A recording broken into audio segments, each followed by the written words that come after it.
ఈ పిల్లాడు ఒక కప్పకి దారం చుట్టేసి దాని నడుముకి రాయి కట్టి దాన్ని నీళ్ళల్లో వదిలేస్తాడు. అది ఈదలేక చాలా కష్టపడుతూ ఉంటే ఈ పిల్లాడు నవ్వుతాడు.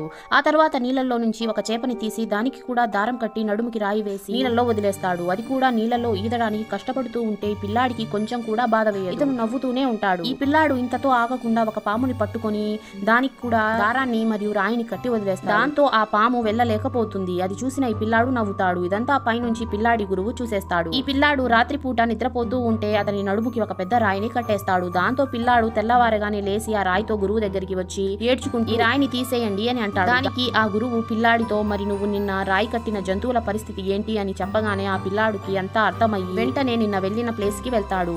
ఇతను నీళ్ళల్లో ఉన్న చేపని చూస్తే అది ఈదలేక చనిపోయి ఉంటుంది. దాంతో ఈ పిల్లాడు చాలా బాధపడతాడు. అప్పుడే కొంచెం ముందుకు వెళ్లి చూస్తే కప్ప ఎలాగోలాగా బ్రతికే ఉంటుంది. దాంతో ఆ రాయిని తీసేస్తాడు.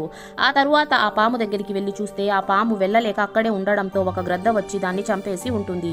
ఇది చూసిన ఈ పిల్లాడు ఏడవడం స్టార్ట్ చేసేస్తాడు. కానీ పిల్లాడు ఏడ్పు చూసిన గురువుకి అతనికి ఈ విధంగానే బుద్ధి చెప్పాలి అని చెప్పి సైలెంట్ గా అక్కడే నిలబడి చూస్తూ ఉండిపోతాడు. ఈ గురువు చేసింది కరెక్టేనా కామెంట్ చేసేయండి. వీడియో నచ్చినట్లయితే లైక్ చేసి ఛానల్ ని సబ్స్క్రైబ్ చేసుకోండి.